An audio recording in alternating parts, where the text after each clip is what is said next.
Imagine you're at a crossroads, right? Facing a decision that could impact everything. And you've got two guides offering wildly different advice. One says, look, I designed this path, I built it, know every single part, and warns you about a dangerous shortcut. The second guide, maybe more charming, admits they're just, guessing based on what feels right. And they assure you that shortcut, totally fine. Your whole future's on the line. Which guide do you stake your journey on? That kind of scenario really kicks off our deep dive today. We're looking into a piece called Reflections on the Prospect of Eternal Damnation, a critical examination of the no-hell doctrine and its dangerous implications by Mark Mountjoy. Yeah, and the core of this text really revolves around this intense tension, the idea of eternal punishment. The author sets it up as a choice, essentially, between two very different claims. On one side, what he calls divine testimony, so the words of Jesus Christ presented as the ultimate authority, the architect, you could say. And on the other side, human reassurance. These are modern teachers suggesting a no-hell idea, basically saying, don't worry about that warning, it's not that bad. Okay, so our mission here is to unpack Mountjoy's arguments. We'll look at the evidence he puts forward for, well, eternal conscious punishment, and explore the really high stakes involved in deciding who you trust on something this huge. We want to help you navigate the source's perspective on these very different viewpoints. So let's dig in. The source tackles this fundamental question head on. Who actually knows what happens after we die? It starts with that bridge analogy you mentioned. Two engineers. Right. Who do they represent here? Right, the author's very explicit. The first engineer, the builder who knows everything about the bridge, that's the divine testimony, specifically Jesus Christ. Mountjoy emphasizes Jesus' claims to divine authority, his power over death. The source points to direct statements, like in Matthew 10:28, fear not them which kill the body, but rather fear him which is able to destroy both soul and body in hell. Or Mark 9:43 about the fire that never shall be quenched. And crucially, Matthew 25:46, where Jesus contrasts everlasting punishment and life eternal. We'll probably come back to that phrasing. Then the second engineer, the one just guessing, that represents what the author terms human reassurance. These are the modern teachers who, without any supernatural credentials, without any experience of death, they confidently say things like, oh, a loving God would never punish eternally, or hell is just a metaphor for stuff here on earth, or even it just contradicts God's character. Their whole basis, the source argues, is just their own limited understanding and maybe what feels better emotionally. So the author's really framing it as a stark choice for us, for you listening. Do you trust the one who claims to have conquered death and revealed these things, or those who admit they're speculating based on what seems reasonable to them? Okay, now here's where the source throws a curveball, I think. It argues that if hell is just a metaphor, that actually makes it potentially more dangerous, not less. How does that work? Yeah, it's a counterintuitive point, isn't it? The argument goes like this. When we can't adequately describe something huge or overwhelming with plain language, we use metaphors. We use them to approximate the reality, to give a sense of it. Think about saying someone exploded with anger. You don't mean they literally detonated, right? It's a metaphor for an intensity that words struggle to capture directly. So Mountjoy's argument is, if Jesus used the most terrifying images he could find, unquenchable fire, outer darkness, weeping, gnashing of teeth, the undying worm to describe eternal punishment, and if those are just metaphors, then the actual reality they point to must be so awful, so horrific, that our language literally has no words for it. The metaphors aren't watering it down. They're straining to convey something even worse, something beyond our grasp. Wow, that really flips the script on the metaphor argument. So the idea isn't comfort, oh, it's just a metaphor, but rather if our worst imaginable fears are just shadows of the real thing. That really underlines the gravity, doesn't it? It doesn't support a no-hell view at all. Exactly. And from that point, the source builds its case methodically. It lays out 22 reasons why, in its interpretation, divine authority supports this idea of eternal conscious punishment over human opinion. It really digs into the evidence for, well, consciousness continuing after death and different levels of judgment. Okay, let's unpack some of those. Where does the author start in building that case? Is it about just continuing to exist? That's a key foundation, yes, the continuity of angelic and human existence. The source points out, for instance, that angels who sinned way back, like in Jude 6, weren't just wiped out. They still exist. And it cites passages like 1 Peter 3, suggesting humans who died in Noah's flood also continue to exist consciously. The author argues the Hebrew Scriptures consistently assume this post-mortem consciousness. You see it in various accounts.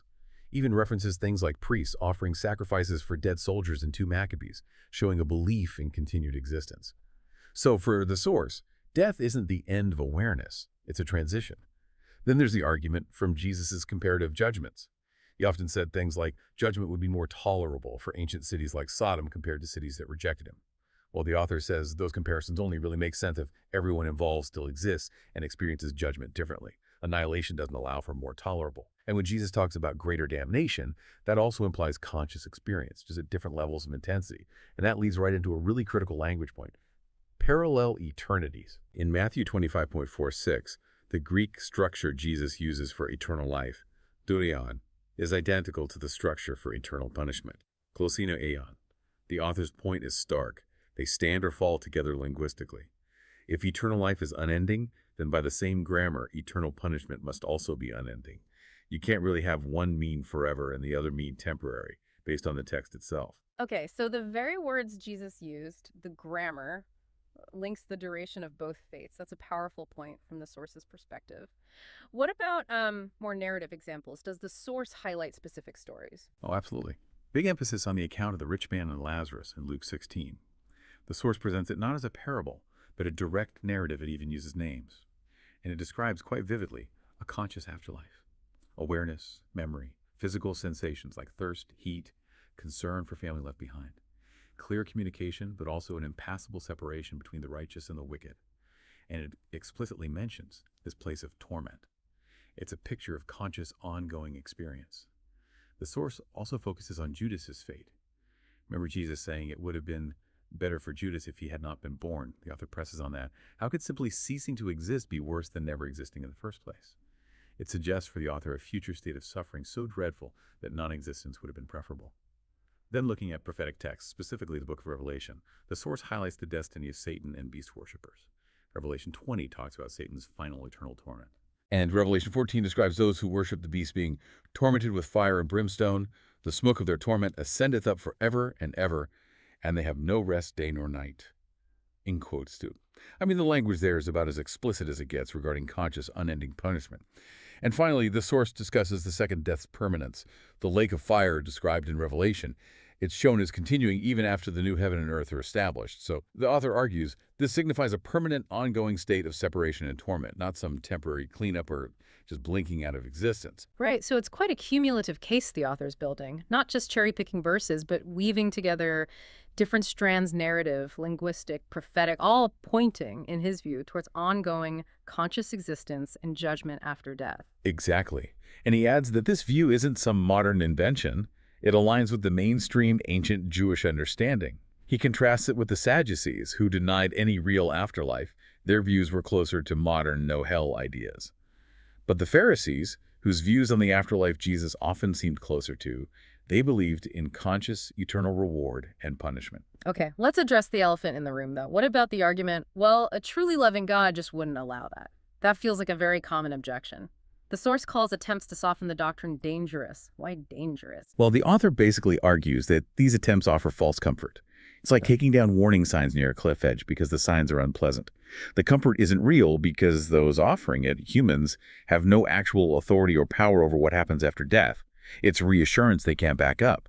And he invokes the idea of the limitation of human understanding, quoting Isaiah 55.